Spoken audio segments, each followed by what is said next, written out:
I think this was like one of the things about starting to DJ that is really interesting that I learned is that like there's no rules and like it's a lot easier to play for people than like I would have ever thought. All of these years that I spent thinking I could never do that, if you just put yourself out there and you're, you know, a little bit ballsy about asking for it or making yourself a bit bigger than you are, you can get places.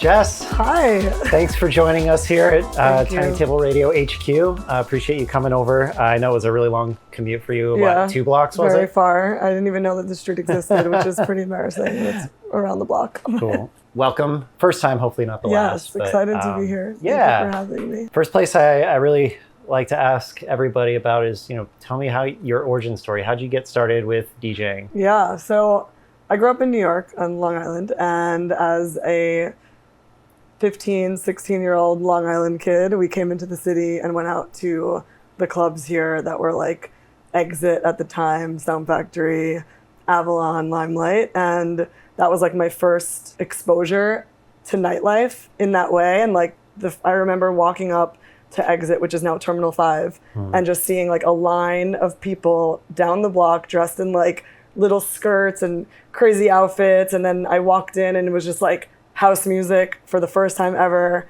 And I was like, wow, this is epic. And this is where I'm going to spend my time. Like, I just knew right away. Okay.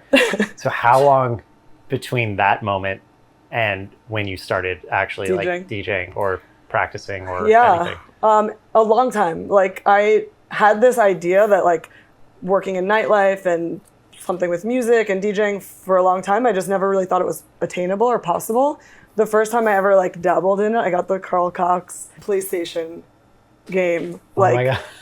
Literally, like, and I would just like drop a banger at whatever club they had on this PlayStation game. That was really fun. And then I never really thought like, especially I don't think there were that many women DJs or female DJs. And I just like thought it was really cool, but never envisioned that I would actually be able to be up there doing it myself. So I was always kind of like in the background of the scene, like loving digging for music or listening to sets. And then like I went to Burning Man, which is like so cliche, but I then met a bunch of people who were like local DJs, and I actually moved to Brooklyn. And I just met some friend that was a DJ. He taught me like how to load a track and press Q and like, you know, bring something in, fade it in. I was like, okay, this is cool. Like I picked it up and never really did it again. I would just like try to go practice there a bit. Years went by, and then started dating someone who was a DJ, which gives you a lot of access to learning and playing all the time. So at that point I realized like, wait, I'm surrounded by a lot of people that are doing this. I kind of know how to do it, and now I have some access. So that was like late 2020 that I started to like just actually go for it and get my own USB and just try to, like, I bought equipment within 1 month of practicing for a bit, and then just like from there became obsessed with it. Nice. Yeah. Nice. From when you started actually DJing in 2020, when was the first time you performed in front of, you know, other people beyond just, you know, like the people who are hanging out in an apartment? Exactly, because there was a lot of that in 2020. Of course, right? That's how like, you know, it was everything, starts, especially during that time of COVID. Like mid 2021, maybe around this time, like April, May, because I remember the first DJ gig I ever did was at Mr. Purple, and this is wild, but it was the Mayor Adams was running. And it was his it was his campaign party at Mr. Purple. That was your first my public first, like, show? Paid public show. Actually, I don't think I got paid. I might have. But my friend like knew someone who was doing all the events there, and she was a DJ, and she's like, "Come play with me." And I had no idea like what it was or who Eric Adams was even. Right. And yeah. So that was the first gig. A New York nightlife legend, right? Yeah.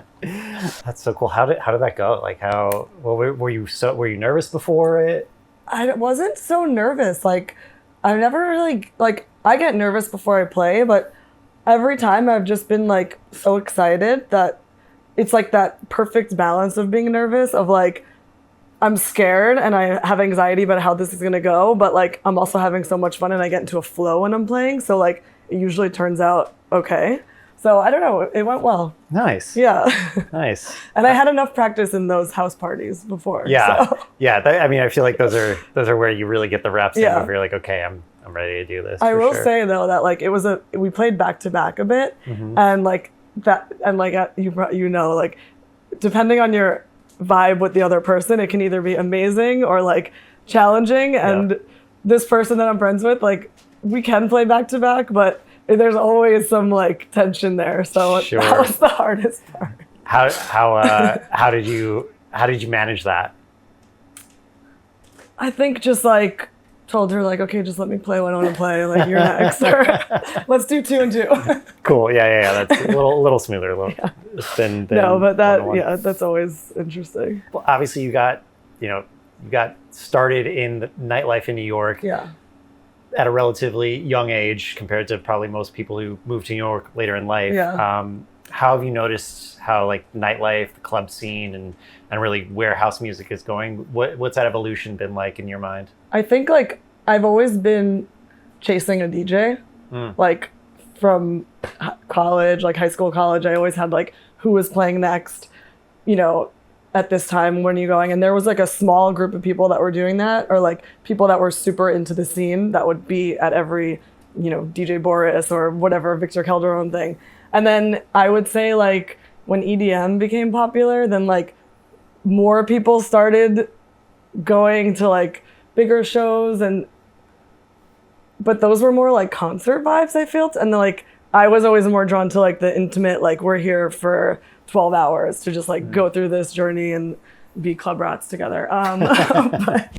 But I found that then it became more like we're going to shows, and, you know, moving from something like Output to like Brooklyn Mirage, which is just like people that have maybe had nothing to do with nightlife now just like being exposed to it, which I think is cool. But then like you still need that core community element that like I think still is very strong in Brooklyn, and like especially with like the burner scene and that whole thing. But I guess just like we can talk about everyone recording the DJ and like being on their phones. I think when I first started going out in nightlife, it was like dance circles and people just like shuffling and, you know, dancing with each other or watching a really good dancer in the middle and not so focused on the DJ. Like the DJ obviously has a very important role of like providing the music, but now it's like, let's watch like what this like celebrity DJ is doing, which is like,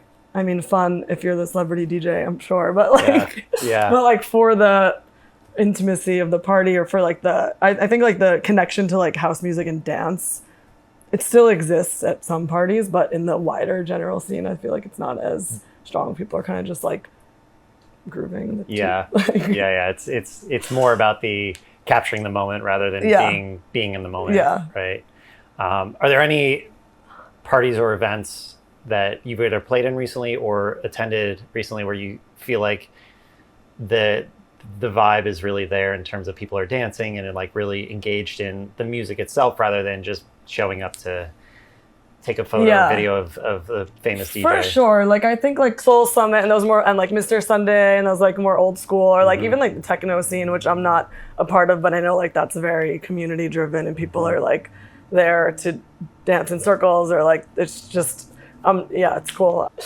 I played a party recently at Dead Letter 9, which was Inoki, and it was Inoki and Sights and Sounds, and they had like just great DJs from the whole range of like house. Like there was no specific direction or vibe of the party. It was just like, you're gonna play like the house music that you relate to, and everyone kind of played a different style. And I found that dance floor was so fun because they were so receptive to like whatever I wanted to play. It was the first time where I was like not really thinking that I needed to play to a specific vibe, but I just like found really good music that I liked, and just seeing how people interacted with it and the excitement, and just people that like knew a little bit more underground tracks that I was playing, or they kind of gave me that like early 2000s dance circle vibe, which was really cool. Have you been to any or played at any like kind of alternate space parties?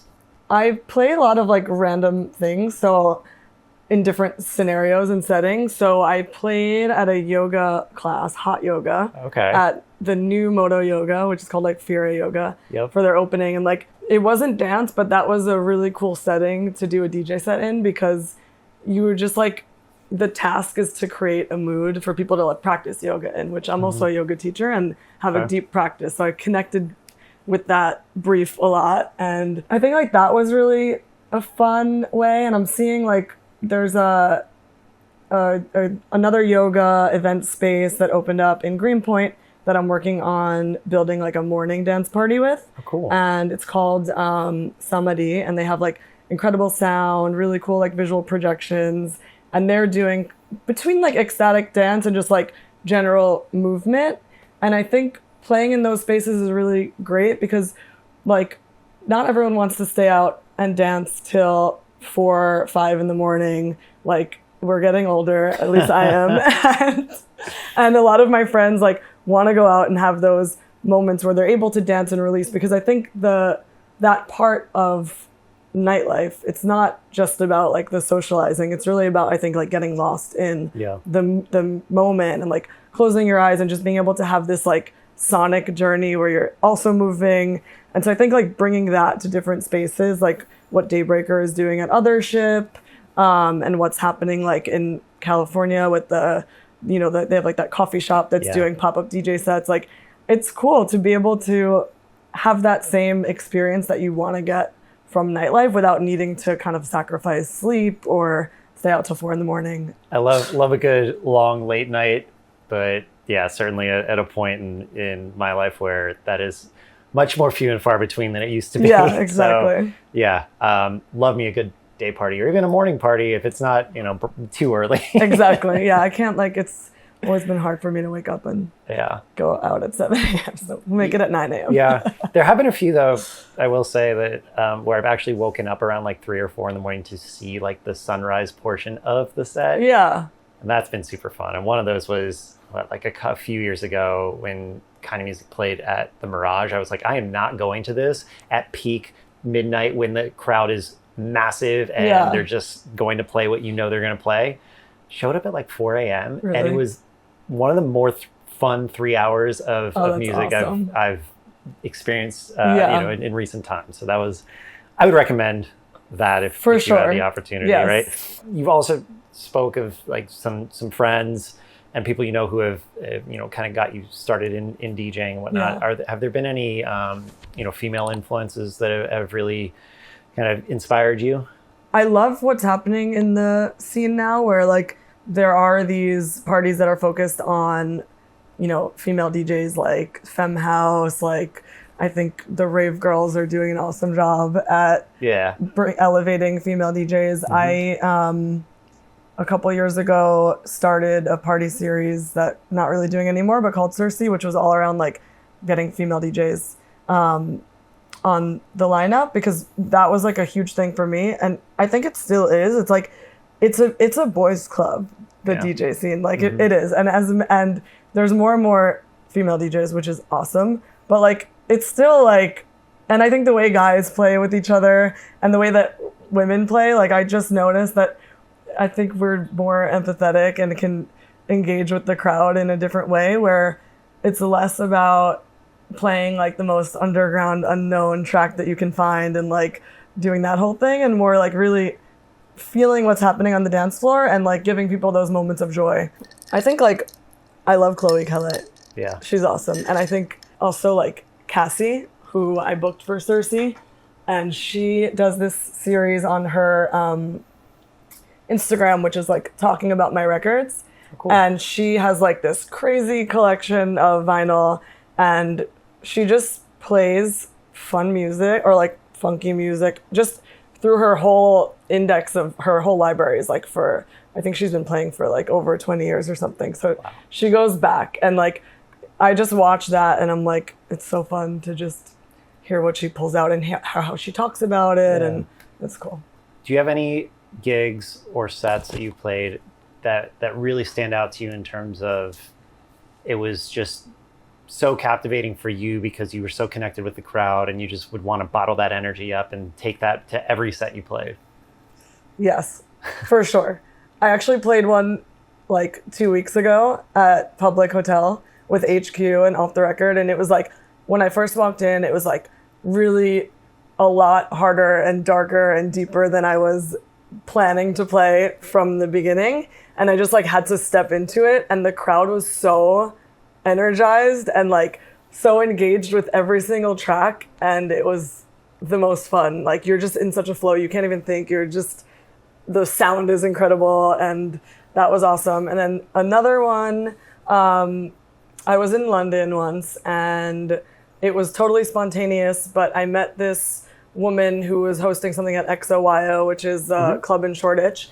And it was Women's Day coming up. And she's like, oh, we have a Women's Day party on Tuesday. And then I was like, oh, I also play. And she's like, I'm going to get you in the lineup. And I'm like, wow. Wait, what? So I think this was like one of the things about starting to DJ that is really interesting that I learned is that like, there's no rules and like, it's a lot easier to get to play for people than like I would have ever thought. Like all of these years that I spent thinking I could never do that. And then all of a sudden I'm doing it and I'm like, oh wow, like if you just put yourself out there and you're, a little bit ballsy about asking for it or, making yourself a bit bigger than you are, you can get places. And that's a fun thing that I'm like trying to lean into a lot now. Nice. But that was really awesome because it was like Tuesday night, all college kids, so they were like going hard.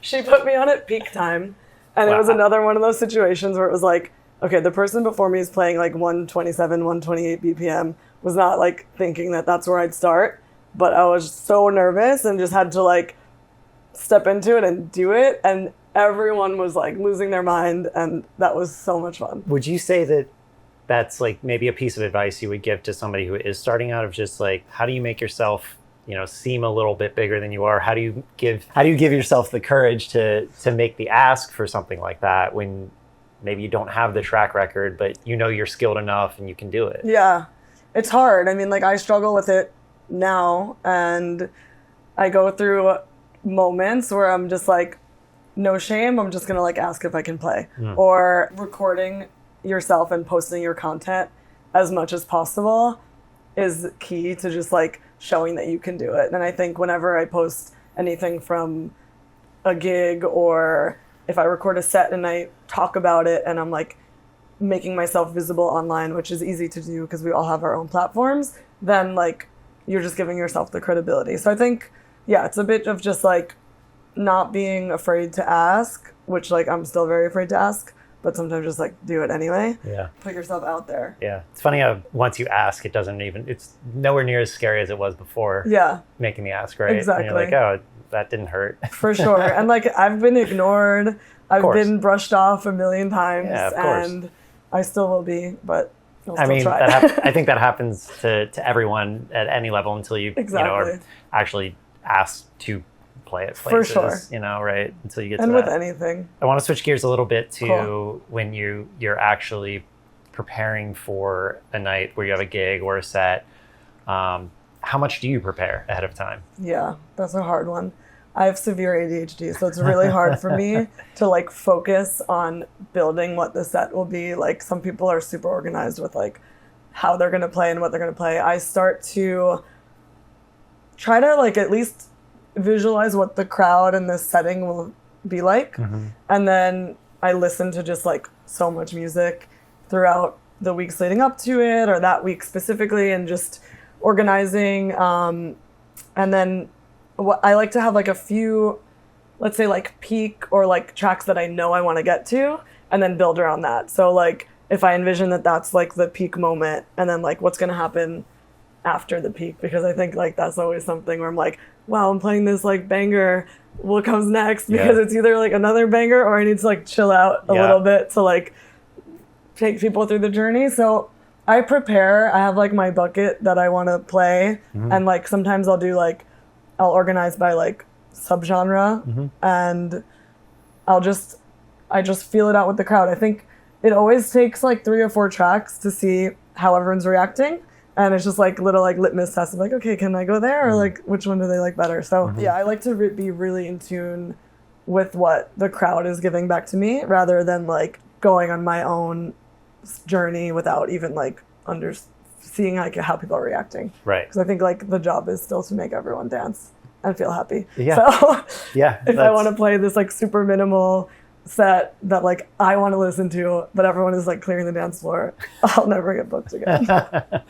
Yeah, there's a place and time for that, exactly. but maybe not the at afters. that moment. Yeah, exactly. Sounds like you learned that lesson. Yeah. Oh yeah. Have you ever gotten into like, let's say you're just like going down the like a minimal path, and, yeah, or some like, you know, very niche underground subgenre, and you see people starting to trickle out? Do you just like kind of do a 180, or do you just kind of like transition out of that track quickly, or you're like, you know what, I'm just gonna let it ride and then like bring it back? It happened this last set, like in one of the last sets that I played, where I envisioned this like moment of like this track that was like kind of, it went from like groovy bass line to just like one of these like sunrise moments that you're like, oh my God, this person played that like classic track and it was amazing. So I don't think it worked. I know it didn't work, but I was in it and I was like, okay, I'm just gonna like start. I think what I'll do is like, I'll either commit to it and then change after, or I'm like figuring out how to like layer something in that will get people back. But like, yeah, if it tanks, then like it sucks in the moment, but you recover. Sure. It's embarrassing. Yeah, I mean, but that's part of the art or the craft of DJing, I think, is like, you know, being willing to take those risks and see if a crowd will respond to it. Because if you don't take that risk and you play it safe, you might be missing out on an opportunity to really give a crowd something they didn't even realize that they wanted. Exactly. But it's also important to be able to recover if it doesn't work. Yeah. So time and place. Yeah, exactly. But I don't know. I mean, I love to take a risk in a set sometimes too. For sure. And it's also, you know, it doesn't mean like, you know, everyone's going to stop dancing. It just means, okay, like if it doesn't work, I know that that's kind of just not where the night's going to go, and that's all right. For sure. And like that, we were talking before we started rolling of just like the human element of the set and it not being perfect. And like, I love when I'm listening to a set on SoundCloud or something and it's like really talented DJ and I hear them like bring in a track and then they like take it out and they change their mind, or like it's train wrecking mildly and they're able to fix it. And like, I think that shows like a lot of talent where you're able to like, you hear it, it's not perfect, and like you are quickly able to course correct. I think you need to play what people want to hear and a little bit of more like what I would say commercial, or like I don't know, just not like what I truly think is like my taste.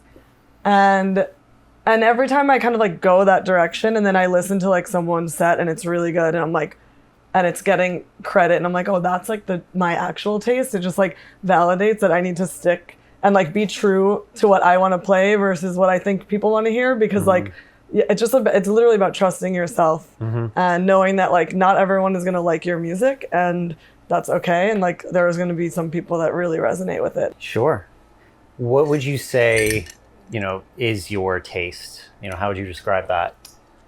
I definitely have a lot of influences from like my early 2000s nightlife days of like New York City, what I would call like New York City house, of like just like a sexy vocal with a groovy bass line and a little bit tech housey, a little bit like deep tech, some layers of minimal, some cheese at times. But I think like along that line of like I don't love like super melodic Afro-y stuff. Like I like to listen to it. But I do like a bit more of like I don't even know how to describe it. I've been trying. It's like deep tech house, I guess. Yeah.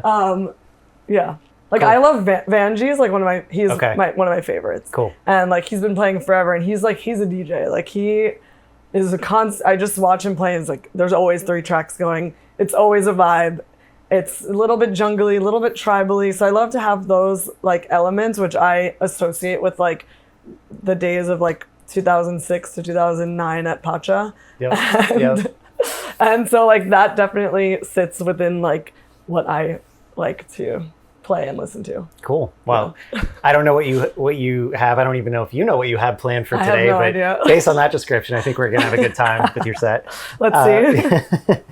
Are there any any projects? I know you were talking about this yoga space. Anything else that you're currently working on that you want to talk about, that you would share? Yeah, so I have a friend who's a painter, and she also has really good taste in music. And that helps. Yeah, it always helps, which is not like, it's awesome. And she had this idea of like, I want to do like live DJ sets while I'm painting, and like record that and potentially make it an event where people can come, have wine, have cheese, there's music going on, there's painting, so a little bit more interactive. And I think kind of to the point of like the spaces that are not nightclubs, where you can still enjoy like really good electronic music at maybe, you know, this point in our life. Because I bet like the Gen Zers are gonna still keep raving hard. I hope so. I hope they are being groomed for proper party etiquette. So we recorded one so far as a test, and we're gonna keep recording them and just playing around with like fun music. I love to just like download a bunch of music, not have a plan, and just like jam, let's say. And then she'll be painting, and so we're figuring out the name for that. Cool. But that's something. And then this Breakfast Club morning dance party is another thing. Nice. I like both those. I really think it would be interesting to paint while listening to music in that way. Yeah. Because I think both are very creative, and both can probably, like, whether you're DJing and you see people painting and you maybe want to like conduct where they go painting, or vice versa, where it's like these two creative acts are really complementing each other. I think that'd be very interesting to participate in. So when you guys do that again, let me know. Perfect. I'm very interested. Yeah. I feel like that would be a very like another level of either just painting or just playing music, or even just having background music while painting. Like, this seems much more like synergistic. For sure. And I did one with her, and I was like, okay, she doesn't like this song, and you're just like playing with it, and I'm like, oh, I hate playing organic house, and she's like, I don't like listening to it either. I'm like, okay, cool, we'll go back to what we both like. But yeah, and then we can get other DJs to come play. And I think like what you're doing is so awesome, and like giving the platform for people to play outside of a nightclub and have this experience of like just daytime talking about their work. And I think, if we all just keep creating and doing more of this, it can just only lead to good things. Thank you. No, I really appreciate that, because, you know, I've enjoyed having artists and performers, DJs, producers on who, you know, this isn't the normal setup for when they would play. Yeah. But if you think about it, like, I mean, this table that you're about to play on, that's where I learned how to DJ. Right. So it's like there's a very much like an origin story involved with me having somebody else go sit there and play. But it also awesome. It's like, I don't know anybody who didn't start just playing at home or playing around a couple of friends at an after party in an apartment. Yeah. And so I want people to feel like they can go back to their roots with it a little bit of just like when they started, but now that they have so much more skill, and they can actually just sit in front of like a proper setup and they can really know what to do. Yeah. So that's, you know, that's part of why I want to keep it very like home feeling. Yeah, it's awesome. So, but no, I appreciate your compliment there. I've got a few more questions for you. Is there a setup that you prefer in terms of like, you know, I want this mixer, I want these CDJs, I want this many of them, I want this sound system? Do you have like a dream setup? I actually when I played at Public recently, they had the One Sound. Like monitors, like just perfectly like cushioned on my ears. Oh my gosh. And just like playing there was, so this was the weirdest gig. It was for Public Roof. I was inside. Everyone was on the roof. I had no visibility to like any reactions. And so I'm like just playing this set, and like no one's in the room, but it sounded so good. So it was amazing. But I think in terms of like mix it, so that was really cool. And so I think like it's basic, but it's like the most important thing is like the proper sound and monitors while you're playing makes all the difference. I think like that's so important. And then mixer wise, like I learned on like the Zone, so I like it because it's I never really got super into effects, and now like I have the like all-in-one RX3 at home, and I play with the effects, and I played like on the V10, which is really fun. But like I do like a little bit of the purity of not having all of the effects, because I think they can get abused. Yeah, and it's fun. It's also fun to abuse them. Yeah, like when you're like, I'm like, oh my god, Echo sounds so good right now, and then I listen to the set, I'm like, this is so bad. Yeah. So so like and then I also have like turntables at home, and I was trying to teach myself vinyl, which is hard, but like I find so much good music that's on vinyl, so I think it's really nice to have like one turntable where I can like, because I'm not skilled enough to mix 2 records yet, but like mixing into a digital track and then mixing out, and like having that flexibility of like taking something that like no one can find online is cool. That's really cool. Yeah. I like to have a turntable. Do you think you'd ever want to play a fully vinyl set 100%. one day? Yeah. You'll get there. Yeah. You'll get there. Your name is Jess, but your stage name is my stage name is Yonit. Okay. It's not Yonit. It's Yonit. Okay. And it is my Hebrew name. Okay. And it means dove in Hebrew. Okay. And I think it's like very aligned with who I am in terms of like being a very air flying around person. It also means little pigeon. If you ask an Israeli, they'll be like, it's dove, but it also means pigeon, which a dove is a pigeon. That's why. But like my name is Jess. It's too boring to just be like DJ Jess. I thought about it so many times, but I always knew like I would be Yonit as my stage name. Nice. Yeah. Well, Jess, it's been a pleasure having you come sit down and share your story with me. Where can listeners, people stay in touch with you and find you on social? Yeah, like I'm at Yonit with like 5 underscores as my DJ name. It was dad jokes only for a long time, and then it was just getting too confusing with people like not understanding why there weren't any dad jokes and only me DJing. So I changed that, and then my SoundCloud also is Yonit, Yonit, and I like to post sets there. Whenever I play, I'll try to record, and yeah. Nice. Well, we're excited to hear what you have for us today. For sure. Me too. Thank you for coming. Thank you so much for having me. Yeah. I hope you enjoyed that Q&A with our latest guest. It would help a lot if you hit subscribe so I can grow this channel and bring more artists onto the show. You'll get to learn more about who they are and hear their craft. So hit that subscribe button now, and I'll see you next time. Enjoy the set.